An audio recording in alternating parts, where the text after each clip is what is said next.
surprised. Indeed, my only wonder was that he had not already been mixed up in this extraordinary case, which was the one topic of conversation through the length and breadth of England.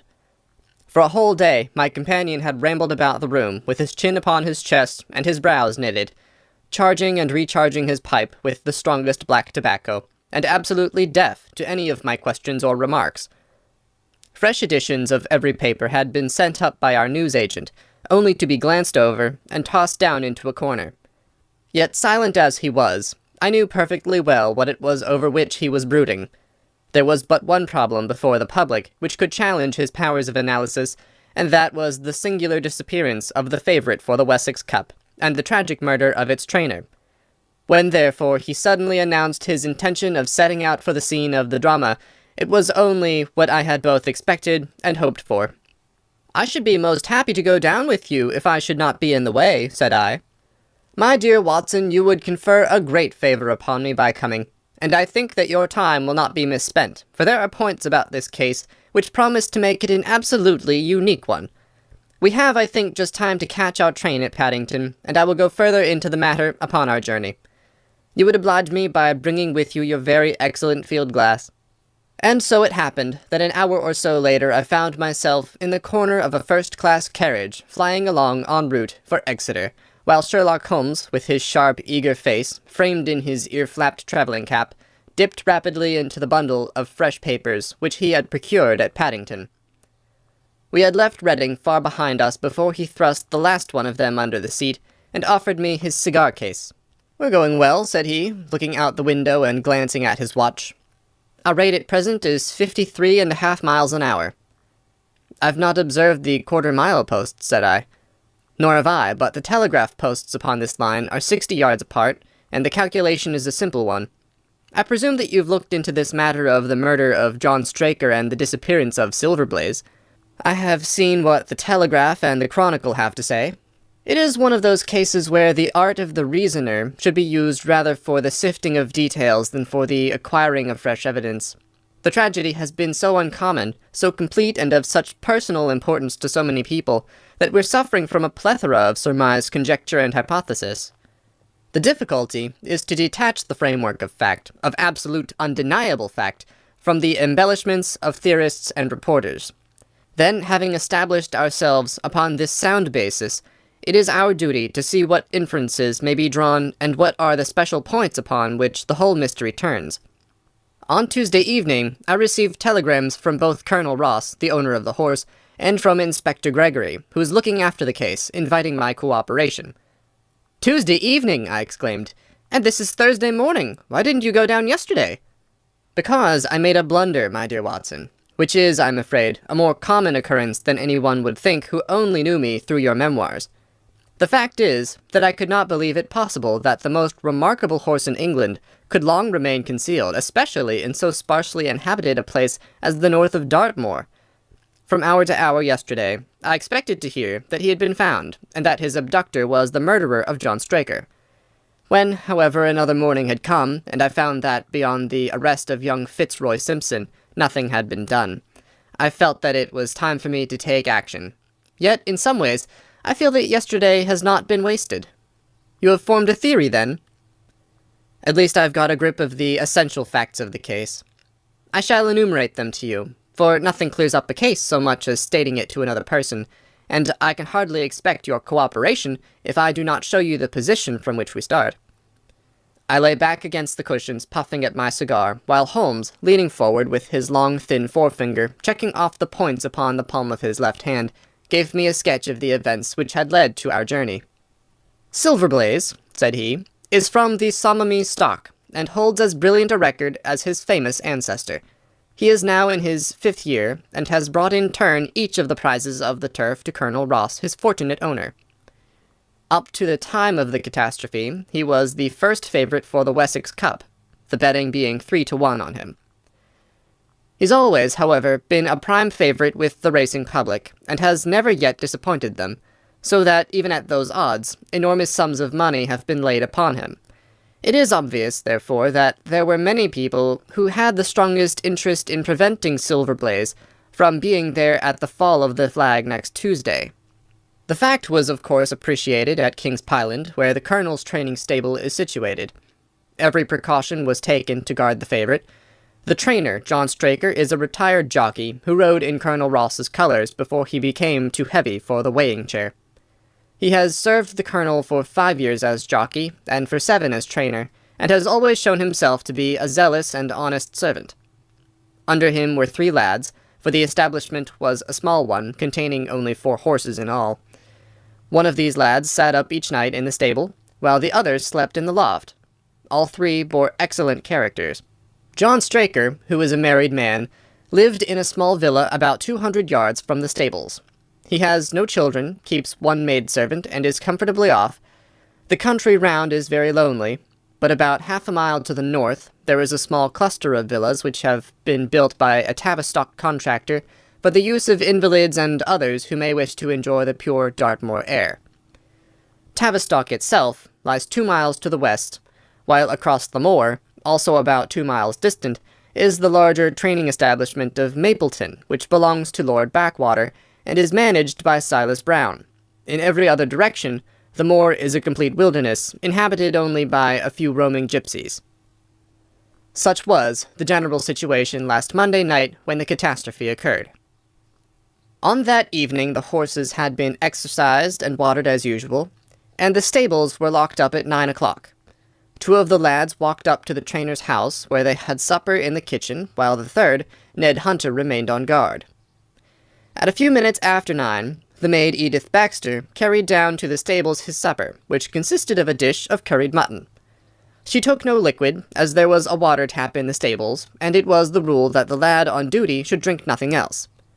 The maid carried a lantern with her, as it was very dark, and the path ran across the open moor. Edith Baxter was within 30 yards of the stables, when a man appeared out of the darkness, and called to her to stop. As he stepped into the circle of yellow light thrown by the lantern, she saw that he was a person of gentlemanly bearing, dressed in a grey suit of tweeds, with a cloth cap. He wore gaiters, and carried a heavy stick with a knob to it. She was most impressed, however, by the extreme pallor of his face, and by the nervousness of his manner. His age, she thought, would be rather over 30 than under it. "Can you tell me where I am?" he asked. "I had almost made up my mind to sleep on the moor when I saw the light of your lantern." "You are close to the King's Pyland training stables," said she. "Oh, indeed, what a stroke of luck!" he cried. "I understand that a stable boy sleeps there alone every night.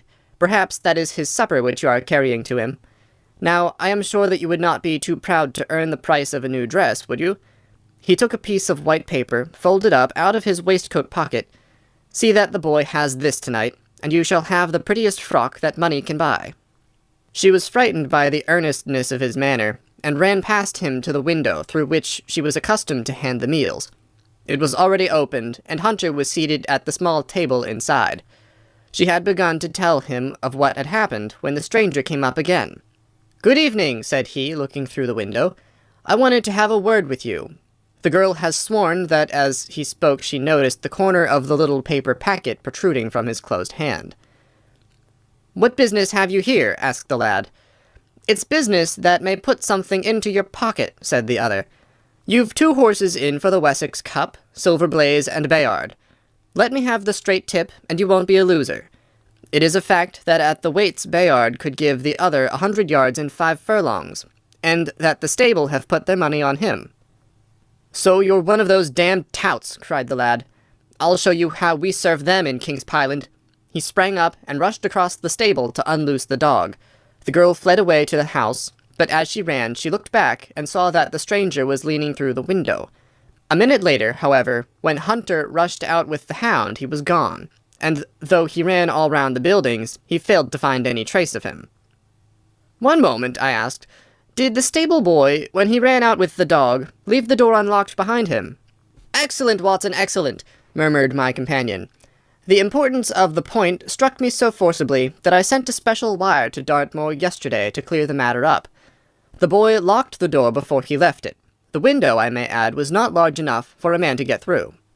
Hunter waited until his fellow grooms had returned, when he sent a message to the trainer and told him what had occurred.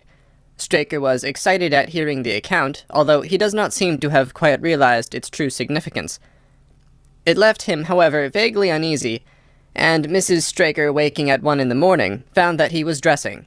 In reply to her inquiries, he said that he could not sleep on account of his anxiety about the horses, and that he intended to walk down to the stables to see that all was well. She begged him to remain at home, as she could hear the rain pattering against the window, but in spite of her entreaties, he pulled on his large mackintosh and left the house. Mrs. Straker awoke at 7 in the morning to find that her husband had not yet returned. She dressed herself hastily and called the maid and set off for the stables. The door was open. Inside, huddled together upon a chair, Hunter was sunk in a state of absolute stupor. The favourite stall was empty, and there were no signs of his trainer. The 2 lads who slept in the chaff-cutting loft above the harness room were quickly aroused. They had heard nothing during the night, for they are both sound sleepers. Hunter was obviously under the influence of some powerful drug, and as no sense could be got out of him, he was left to sleep it off while the 2 lads and the 2 women ran out in search of the absentees. They still had hopes that the trainer had for some reason taken out the horse for early exercise, but on ascending the knoll near the house, from which all the neighbouring moors were visible, they could not only see no signs of the missing favourite, but they perceived something which warned them that they were in the presence of a tragedy. About a quarter of a mile from the stables, John Straker's overcoat was flapping from a furze bush. Immediately beyond there was a bowl-shaped depression in the moor, and at the bottom of this was found the dead body of the unfortunate trainer. His head had been shattered by a savage blow from some heavy weapon, and he was wounded on the thigh, where there was a long, clean cut, inflicted evidently by some very sharp instrument. It was clear, however, that Straker had defended himself vigorously against his assailants, for in his right hand he held a small knife, which was clotted with blood up to the handle, while in his left he clasped a red and black silk cravat, which was recognized by the maid as having been worn on the preceding evening by the stranger who had visited the stables. Hunter, on recovering from his stupor, was also quite positive as to the ownership of the cravat. He was equally certain that the same stranger had, while standing at the window, drugged his curried mutton, and so deprived the stables of their watchman. As to the missing horse, there were abundant proofs in the mud which lay at the bottom of the fatal hollow that he had been there at the time of the struggle. But from that morning he had disappeared, and although a large reward has been offered, and all the gypsies of Dartmoor are on the alert, no news has come of him. Finally, an analysis has shown that the remains of his supper left by the stable lad contain an appreciable quantity of powdered opium, while the people at the house partook of the same dish on the same night without any ill effect. Those are the main facts of the case, stripped of all surmise and stated as baldly as possible. I shall now recapitulate what the police have done in the matter. Inspector Gregory, to whom the case has been committed, is an extremely competent officer. Were he but gifted with imagination, he might rise to great heights in his profession. On his arrival, he promptly found and arrested the man upon whom suspicion naturally rested. There was little difficulty in finding him, for he inhabited one of those villas which I have mentioned. His name, it appears, was Fitzroy Simpson. He was a man of excellent birth and education, who had squandered a fortune upon the turf, and who lived now by doing a little quiet and genteel bookmaking in the sporting clubs of London. An examination of his betting book shows that bets to the amount of £5,000 had been registered by him against the favourite. On being arrested, he volunteered that statement that he had come down to Dartmoor in the hope of getting some information about the King's Pyland horses, and also about Desborough, the second favourite, which was in charge of Silas Brown at the Mapleton stables. He did not attempt to deny that he had acted as described upon the evening before, but declared that he had no sinister designs, and had simply wished to obtain first-hand information. When confronted with his cravat, he turned very pale, and was utterly unable to account for its presence in the hand of the murdered man. His wet clothing showed that he had been out in the storm of the night before, and his stick, which was a Penang lawyer weighted with lead, was just such a weapon as might, by repeated blows, have inflicted the terrible injuries to which the trainer had succumbed. On the other hand, there was no wound upon his person, while the state of Straker's knife would show that one at least of his assailants must bear his mark upon him. There you have it all in a nutshell, Watson, and if you can give me any light, I shall be infinitely obliged to you. I had listened with the greatest interest to the statement which Holmes, with characteristic clearness, had laid before me. Though most of the facts were familiar to me, I had not sufficiently appreciated their relative importance, nor their connection to each other. Is it not possible, I suggested, that the incised wound upon Straker may have been caused by his own knife in the convulsive struggles which follow any brain injury. It is more than possible, it is probable, said Holmes. In that case, one of the main points in favor of the accused disappears. And yet, said I, even now I fail to understand what the theory of the police can be. I'm afraid that whatever theory we state has very grave objections to it, returned my companion. The police imagine, I take it, that this Fitzroy Simpson, having drugged the lad, and having in some way obtained a duplicate key, opened the stable door and took out the horse, with the intention, apparently, of kidnapping him altogether. His bridle is missing, so that Simpson must have put this on. Then, having left the door open behind him, he was leading the horse away over the moor, when he was either met or overtaken by the trainer. A row naturally ensued. Simpson beat out the trainer's brains with his heavy stick without receiving any injury from the small knife, which Straker used in self-defense, and then the thief either led the horse onto some secret hiding place, or else it may have bolted during the struggle, and be now wandering out on the moors. That is the case as it appears to the police, and improbable as it is, all other explanations are more improbable still. However, I shall very quickly test the matter when I am once upon the spot, and until then, I cannot really see how we can get much further than our present position. It was evening before we reached the little town of Tavistock, which lies, like the boss of a shield, in the middle of a huge circle of Dartmoor. Two gentlemen were awaiting us in the station, the one a tall, fair man with lion-like hair and beard and curiously penetrating light blue eyes. The other a small, alert person, very neat and dapper, in a frock coat and gaiters, with trim little side whiskers and an eyeglass. The latter was Colonel Ross, the well-known sportsman. The other, Inspector Gregory, a man who was rapidly making his name in the English detective service. "I'm delighted that you have come down, Mr. Holmes," said the colonel. "The inspector here has done all that could possibly be suggested, but I wish to leave no stone unturned in trying to avenge poor Straker and in recovering my horse." "Have there been any fresh developments?" asked Holmes. "I'm sorry to say that we have made very little progress," said the inspector. "We have an open carriage outside, and as you would no doubt like to see the place before the light fails, we might talk it over as we drive." A minute later, we were all seated in a comfortable landau, and were rattling through the quaint old Devonshire city. Inspector Gregory was full of his case, and poured out a stream of remarks, while Holmes threw in an occasional question or interjection. Colonel Ross leaned back with his arms folded and his hat tilted over his eyes, while I listened with interest to the dialogue of the two detectives. Gregory was formulating his theory, which was almost exactly what Holmes had foretold in the train. "The net is drawn pretty close round Fitzroy Simpson," he remarked, "and I believe myself that he is our man. At the same time I recognize that the evidence is purely circumstantial, and that some new development may upset it." "How about Straker's knife?" "We have quite come to the conclusion that he wounded himself in his fall. My friend Dr. Watson made that suggestion to me as we came down. If so, it would tell against this man Simpson." "Undoubtedly. He has neither a knife nor any sign of a wound. The evidence against him is certainly very strong. He had a great interest in the disappearance of the favourite. He lies under suspicion of having poisoned the stable boy. He was undoubtedly out in the storm. He was armed with a heavy stick, and his cravat was found in the dead man's hand. I really think we have enough to go before a jury." Holmes shook his head. "A clever counsel would tear it all to rags," said he. "Why should he take the horse out of the stable? If he wished to injure it, why could he not do it there? Has a duplicate key been found in his possession? What chemist sold him the powdered opium? Above all, where could he, a stranger to the district, hide a horse, and such a horse as this? What is his own explanation as to the paper which he wished the maid to give to the stable boy?"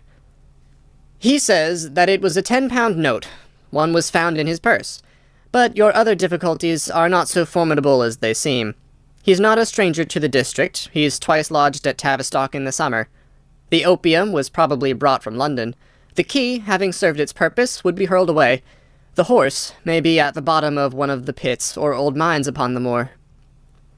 "What does he say about the cravat?" "He acknowledges that it is his, and declares that he had lost it, but a new element has been introduced into the case, which may account for his leading the horse from the stable." Holmes pricked up his ears. We have found traces which show that a party of gypsies encamped on Monday night within a mile of the spot where the murder took place. On Tuesday, they were gone. Now, presuming that there was some understanding between Simpson and the gypsies, might he not have been leading the horse to them when he was overtaken, and may they not have him now? It is certainly possible. The moor is being scoured for these gypsies. I've also examined every stable and outhouse in Tavistock, and for a radius of 10 miles. There is another training stable quite close, I understand. Yes, and that is a factor which we must certainly not neglect. As Desborough, their horse, was second in the betting, they had an interest in the disappearance of the favourite. Silas Brown, the trainer, is known to have had large bets upon the event, and he was no friend to poor Straker. We have, however, examined the stables, and there is nothing to connect him with the affair. And nothing to connect this man Simpson with the interests of the Mapleton stables? Nothing at all. Holmes leaned back in the carriage, and the conversation ceased. A few minutes later, our driver pulled up at a neat little red-brick villa with overhanging eaves, which stood by the road. Some distance off, across a paddock, lay a long grey-tiled outbuilding. In every other direction, the low curves of the moor, bronze-coloured from the fading ferns, stretched away to the skyline, broken only by the steeples of Tavistock, and by a cluster of houses away to the westward, which marked the Mapleton stables. We all sprang out with the exception of Holmes, who continued to lean back with his eyes fixed upon the sky in front of him, entirely absorbed in his own thoughts. It was only when I touched his arm that he roused himself with a violent start and stepped out of the carriage. "Excuse me," he said, turning to Colonel Ross, who had looked at him in some surprise. "I was daydreaming." There was a gleam in his eyes, and a suppressed excitement in his manner which convinced me, used as I was to his ways, that his hand was upon a clue, though I could not imagine where he had found it. "Perhaps you would prefer at once to go on to the scene of the crime, Mr. Holmes," said Gregory. "I think that I should prefer to stay here a little and go into one or two questions of detail. Straker was brought back here, I presume?" "Yes, he lies upstairs. The inquest is tomorrow." "He has been in your service some years, Colonel Ross?" "I have always found him an excellent servant." "I presume that you made an inventory of what he had in his pockets at the time of his death, Inspector?" "I have the things themselves in the sitting-room, if you would care to see them." "I should be very glad." We all filed into the front room and sat round the central table, while the inspector unlocked a square tin box and laid a small heap of things before us. There was a box of Vestas, 2 inches of tallow candle, an ADP briar-root pipe, a pouch of sealskin with half an ounce of long-cut Cavendish, a silver watch with a gold chain, 5 sovereigns in gold, an aluminum pencil case, a few papers, and an ivory-handled knife with a very delicate, inflexible blade marked Weiss and Company, London. "This is a very singular knife," said Holmes, lifting it up and examining it minutely. "I presume, as I see bloodstains upon it, that it is the one which was found in the dead man's grasp. Watson, this knife is surely in your line." "It is what we call a cataract knife," said I. "I thought so. A very delicate blade devised for very delicate work. A strange thing for a man to carry with him upon a rough expedition, especially as it would not shut in his pocket." "The tip was guarded by a disc of cork which we found beside his body," said the inspector. "His wife tells us that the knife had lain upon the dressing-table, and that he had picked it up as he left the room. It was a poor weapon, but perhaps the best that he could lay his hands on at the moment." "Very possible. How about these papers?" "3 of them are receipted hay dealers' accounts. One of them is a letter of instructions from Colonel Ross. This other is a milliner's account for £37.15 made out by Madame Le Churier of Bond Street to William Derbyshire. Mrs. Straker tells us that Derbyshire was a friend of her husband's, and that occasionally his letters were addressed here." "Madame Derbyshire had somewhat expensive tastes," remarked Holmes, glancing down the account. 22 guineas is rather heavy for a single costume. However, there appears to be nothing more to learn, and we may now go down to the scene of the crime. As we emerged from the sitting-room, a woman who had been waiting in the passage took a step forward and laid her hand upon the inspector's sleeve. Her face was haggard and thin and eager, stamped with the print of a recent horror. "Have you got them? Have you found them?" she panted. "No, Mrs. Straker, but Mr. Holmes here has come from London to help us, and we shall do all that is possible." "Surely I met you in Plymouth at a garden party some little time ago, Mrs. Straker," said Holmes. "No, sir, you're mistaken." Dear me, why, I could have sworn to it you wore a costume of dove-coloured silk with ostrich feather trimming. I never had such a dress, sir, answered the lady. Ah, that quite settles it, said Holmes, and with an apology he followed the inspector outside. A short walk across the moor took us to the hollow in which the body had been found. At the brink of it was the furze bush upon which the coat had been hung. There was no wind that night, I understand, said Holmes. None, but very heavy rain. In that case, the overcoat was not blown against the furze bush, but placed there. Yes, it was laid across the bush. You fill me with interest. I perceive that the ground has been trampled up a good deal. No doubt many feet have been here since Monday night. A piece of matting has been laid here at the side, and we have all stood upon that. Excellent! In this bag I have one of the boots which Straker wore, one of Fitzroy Simpson's shoes, and a cast horseshoe of Silver Blaze. My dear Inspector, you surpass yourself. Holmes took the bag, and descending into the hollow, he pushed the matting into a more central position. Then, stretching himself upon his face and leaning his chin upon his hands, he made a careful study of the trampled mud in front of him. "Hullo," he said suddenly, "what's this?" It was a wax vesta half-burned, which was so coated with mud that it looked at first like a little chip of wood. "I cannot think how I came to overlook it," said the inspector with an expression of annoyance. "It was invisible, buried in the mud. I only saw it because I was looking for it." "What, you expected to find it?" "I thought it not unlikely." He took the boots from the bag, and compared the impressions of each of them with marks upon the ground. Then he clambered up to the rim of the hollow, and crawled about among the ferns and bushes. "I'm afraid that there are no more tracks," said the inspector. "I have examined the ground very carefully for 100 yards in each direction." "Indeed," said Holmes, rising, "I should not have the impertinence to do it again after what you say, but I should like to take a little walk over the moor before it grows dark, that I may know my ground tomorrow, and I think that I shall put this horseshoe into my pocket for luck." Colonel Ross, who had shown some signs of impatience at my companion's quiet and systematic method of work, glanced at his watch. "I wish you would come back with me, Inspector," said he. "There are several points on which I should like your advice, and especially as to whether we do not owe it to the public to remove our horse's name from the entries for the cup." "Certainly not," cried Holmes with decision. "I should let the name stand." The colonel bowed. "I am very glad to have had your opinion, sir," said he. "You will find us at poor Straker's house when you have finished your walk, and we can drive together into Tavistock." He turned back with the inspector, while Holmes and I walked slowly across the moor. The sun was beginning to sink behind the stables of Mapleton, and the long, sloping plain in front of us was tinged with gold, deepening into rich, ruddy browns where the faded ferns and brambles caught the evening light. But the glories of the landscape were all wasted upon my companion, who was sunk in the deepest thought. "It's this way, Watson," said he at last. "We may leave the question of who killed John Straker for the instant, and confine ourselves to finding out what has become of the horse. Now, supposing that he broke away during or after the tragedy, where could he have gone to? The horse is a very gregarious creature. If left to himself, his instincts would have been either to return to King's Pyland, or go over to Mapleton. Why should he run wild upon the moor? He would surely have been seen by now.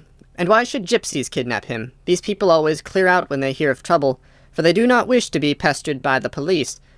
They could not hope to sell such a horse. They would run a great risk, and gain nothing by taking him. Surely that is clear. Where is he, then?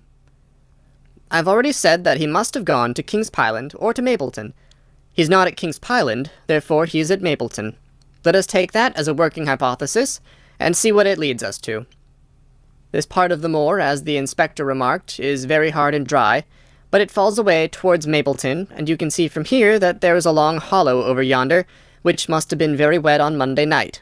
If our supposition is correct, then the horse must have crossed that, and there is the point where we should look for his tracks."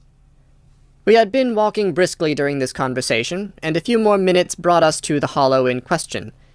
At Holmes' request, I walked down the bank to the right, and he to the left, but I had not taken 50 paces before I heard him give a shout, and saw him waving his hand to me. The track of a horse was plainly outlined in the soft earth in front of him, and the shoe with which he took from his pocket exactly fitted the impression. "See the value of imagination," said Holmes. "It is the one quality which Gregory lacks. We imagined what might have happened, acted upon the supposition, and find ourselves justified. Let us proceed." We crossed the marshy bottom and passed over a quarter of a mile of dry, hard turf. Again the ground sloped, and again we came on the tracks. Then we lost them for half a mile, but only to pick them up once more quite close to Mapleton. It was Holmes who saw them first, and he stood pointing with a look of triumph upon his face. A man's track was visible beside the horse's. "The horse was alone before," I cried. "Quite so. It was alone before. Hello, what is this?" The double track turned sharp off and took the direction of King's Pyland. Holmes whistled, and we both followed along after it. His eyes were on the trail, but I happened to look a little to one side, and saw to my surprise the same tracks coming back again in the opposite direction. "One for you, Watson," said Holmes when I pointed it out. "You have saved us a long walk, which would have brought us back on our own traces. Let us follow the return track." We had not to go far. It ended at the paving of asphalt which led up to the gates of the Mapleton stables. As we approached, a groom ran out from them. "We don't want any loiterers about here," said he. "I only wish to ask a question," said Holmes, with his finger and thumb in his waistcoat pocket. "Should I be too early to see your master, Mr. Silas Brown, if I were to call at 5 o'clock tomorrow morning?" "Bless you, sir, if any one is about he will be, for he is always the first stirring. But here he is, sir, to answer your questions for himself." "No, sir, no. It is as much as my place is worth to let him see me touch your money. Afterwards, if you like." As Sherlock Holmes replaced the half-crown which he had drawn from his pocket, a fierce-looking elderly man strode out from the gate with a hunting-crop swinging in his hand. "What's this, Dawson?" he cried. "No gossiping! Go about your business. And you, what the devil do you want here?" "10 minutes' talk with you, my good sir," said Holmes in the sweetest of voices. "I've no time to talk to every gadabout. We want no stranger here. Be off, or you may find a dog at your heels." Holmes leaned forward and whispered something into the trainer's ear.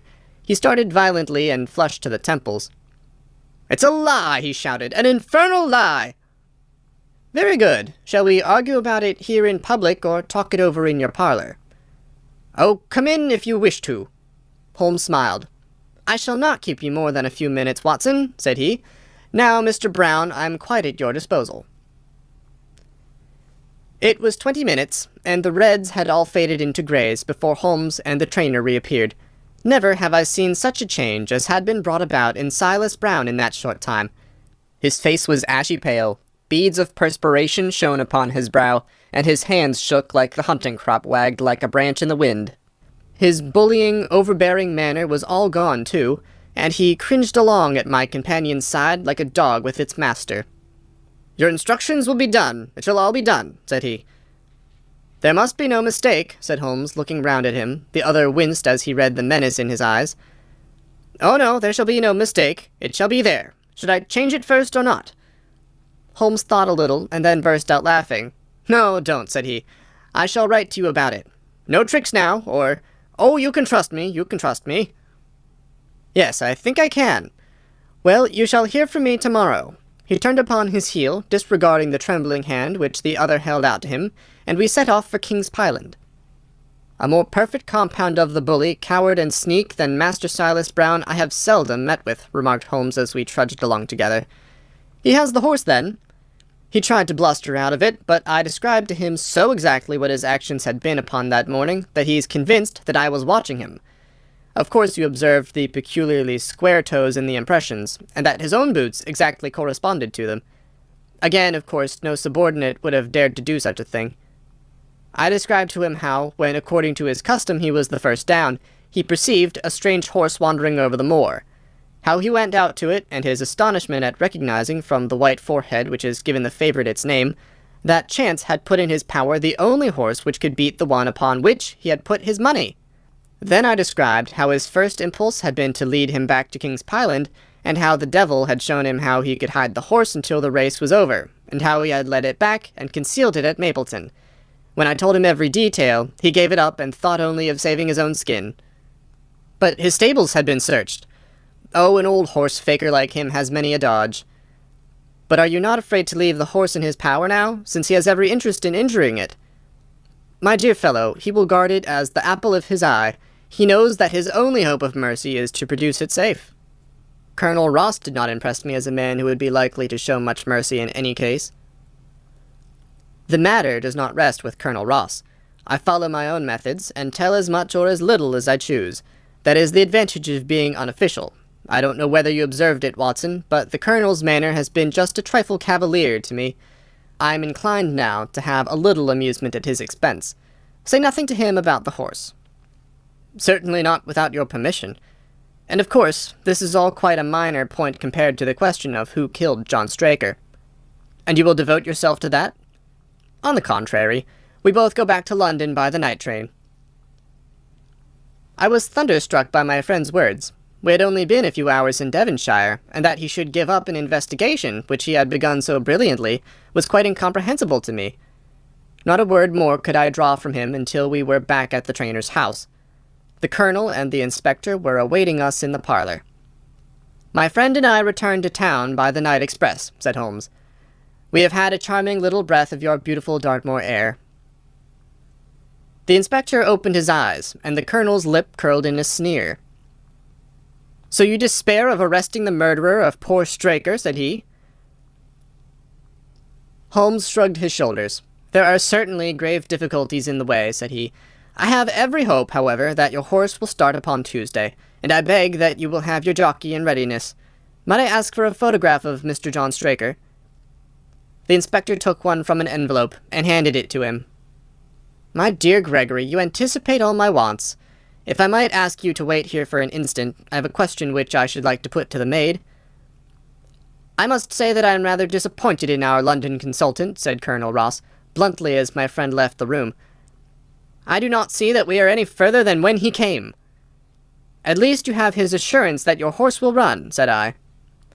"Yes, I have his assurance," said the Colonel with a shrug of his shoulders. "I should prefer to have the horse."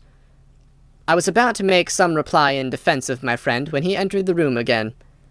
"Now, gentlemen," said he, "I am quite ready for Tavistock." As we stepped into the carriage, one of the stable lads held the door open for us. A sudden idea seemed to occur to Holmes, for he leaned forward and touched the lad upon the sleeve. "You have a few sheep in the paddock," he said.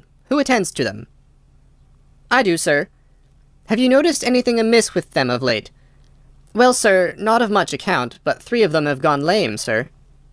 I could see that Holmes was extremely pleased, for he chuckled and rubbed his hands together. "A long shot, Watson, a very long shot," said he, pinching my arm. "Gregory, let me recommend to your attention this singular epidemic among the sheep. Drive on, coachman." Colonel Ross still wore an expression which showed the poor opinion which he had formed of my companion's ability, but I saw by the inspector's face that his attention had been keenly aroused. "You consider that to be important?" he asked. "Exceedingly so. Is there any point to which you would wish to draw my attention?" "To the curious incident of the dog in the night-time." "The dog did nothing in the night-time." "That was the curious incident," remarked Sherlock Holmes. 4 days later, Holmes and I were again in the train, bound for Winchester to see the race for the Wessex Cup. Colonel Ross met us by appointment outside the station, and we drove in his drag to the course beyond the town. His face was grave, and his manner was cold in the extreme. "I've seen nothing of my horse," said he. "I suppose that you would know him when you saw him?" asked Holmes. The Colonel was very angry. "I've been on the turf for 20 years, and never was asked such a question as that before," said he. "A child would know Silver Blaze, with his white forehead and his mottled off foreleg." "How is the betting?" "Well, that is the curious part of it. You could have got 15 to 1 yesterday, but the price has become shorter and shorter until you can hardly get 3 to 1 now." "Hum," said Holmes. "Somebody knows something, that is clear." As the drag drew up in the enclosure near the grandstand, I glanced at the card to see the entries. Wessex Plate, it ran, 50 sovs, each H-foot, with 1,000 sovs added for 4 and 5-year-olds, second, £300, third, £200. New course, 1 mile and 5 furlongs. Mr. Heath Newton's The Negro, red cap, cinnamon jacket. Colonel Wardlaw's Pugilist, pink cap, blue and black jacket. Lord Backwater's Desborough, yellow cap and sleeves. Colonel Ross's Silver Blaze, black cap, red jacket. Duke of Balmoral's Iris, yellow and black stripes. Lord Singleford's Rasper, purple cap, black sleeves.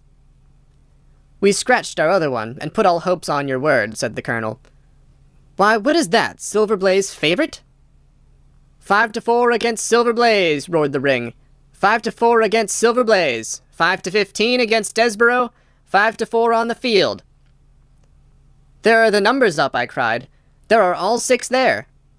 All 6 there? Then my horse is running, cried the colonel in great agitation. But I don't see him. My colours have not passed. Only 5 have passed. This must be he. As I spoke, a powerful bay horse swept out from the weighing enclosure and cantered past us, bearing on its back the well-known black and red of the colonel. That's not my horse, cried the owner. That beast has not a white hair upon its body. What is this that you have done, Mr. Holmes? Well, let us see how he gets on, said my friend, imperturbably. For a few minutes he gazed through my field-glass. Capital! An excellent start! He cried suddenly. There they are, coming round the curve! From our drag we had a superb view as they came up the straight. The 6 horses were so close together that a carpet would have covered them, but halfway up the yellow of the Mapleton stable showed to the front. Before they reached us, however, Desborough's bolt was shot, and the colonel's horse, coming away with a rush, passed the post a good 6 lengths before its rival, the Duke of Balmoral's Iris making a bad third. "It's my race anyhow," gasped the colonel, passing his hand over his eyes. "I confess that I can make neither head nor tail of it. Don't you think that you have kept up your mystery long enough, Mr. Holmes?" "Certainly, Colonel, you shall know everything. Let us all go round and have a look at the horse together. Here he is," he continued as we made our way into the weighing enclosure, where only owners and their friends find admittance. "You have only to wash his face and his leg in spirits of wine, and you will find that he is the same old Silver Blaze as ever." "You take my breath away." "I found him in the hands of a faker, and took the liberty of running him just as he was sent over." "My dear sir, you have done wonders. The horse looks very fit and well. It never went better in its life. I owe you 1,000 apologies for having doubted your ability. You've done me a great service by recovering my horse. You would do me a greater skill if you could lay your hands on the murderer of John Straker." "I have done so," said Holmes quietly. The colonel and I stared at him in amazement. "You have got him? Where is he, then?" "He's here." "Here? Where?" "In my company at the present moment." The colonel flushed angrily. "I quite recognize that I am under obligations to you, Mr. Holmes," said he, "but I must regard what you have just said as either a very bad joke or an insult." Sherlock Holmes laughed. "I assure you that I have not associated you with the crime, Colonel," said he. "The real murderer is standing immediately behind you." He stepped past and laid his hand upon the glossy neck of the thoroughbred. "The horse?" cried both the colonel and myself. "Yes, the horse. And it may lessen his guilt if I say that it was done in self-defense, and that John Straker was a man who was entirely unworthy of your confidence. But there goes the bell, and as I stand to win a little on this next race, I shall defer a lengthy explanation until a more fitting time."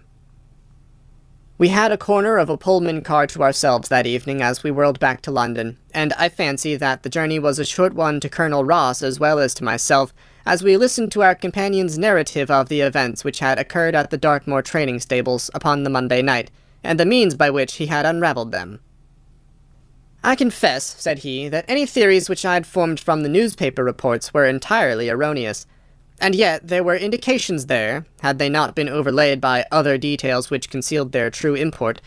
I went to Devonshire with the conviction that Fitzroy Simpson was the true culprit, although, of course, I saw that the evidence against him was by no means complete. It was while I was in the carriage, just as we reached the trainer's house, that the immense significance of the curried mutton occurred to me. You may remember that I was distrait, and remained sitting after you had all alighted. I was marvelling in my own mind how I could possibly have overlooked so obvious a clue. "I confess," said the colonel, "that even now I cannot see how it helps us." "It was the first link in my chain of reasoning. Powdered opium is by no means tasteless. The flavour is not disagreeable, but it is perceptible. Were it mixed with any ordinary dish, the eater would undoubtedly detect it, and would probably eat no more. A curry was exactly the medium which would disguise this taste. By no possible supposition could this stranger Fitzroy Simpson have caused curry to be served in the trainer's family that night, and it is surely too monstrous a coincidence to suppose that he happened to come along with powdered opium upon the very night when a dish happened to be served which would disguise the flavour. That is unthinkable. Therefore, Simpson becomes eliminated from the case, and our attention centers upon Straker and his wife, the only two people who could have chosen curried mutton for supper that night. The opium was added after the dish was set aside for the stable boy, for the others had the same for supper with no ill effects. Which of them, then, had access to that dish without the maid seeing them? Before deciding that question, I had grasped the significance of the silence of the dog, for one true inference invariably suggests others. The Simpson incident had shown me that a dog was kept in the stables, and yet, though someone had been in and had fetched out a horse, he had not barked enough to arouse the two lads in the loft. Obviously, the midnight visitor was someone whom the dog knew well. I was already convinced, or almost convinced, that John Straker went down to the stables in the dead of the night and took out Silver Blaze. For what purpose? For a dishonest one, obviously, or why should he drug his own stable boy? And yet, I was at a loss to know why. There have been cases before now where trainers have made sure of great sums of money by laying against their own horses through agents, and then preventing them from winning by fraud. Sometimes it is a pulling jockey, sometimes it is some surer and subtler means. What was it here? I hoped that the contents of his pocket might help me to form a conclusion.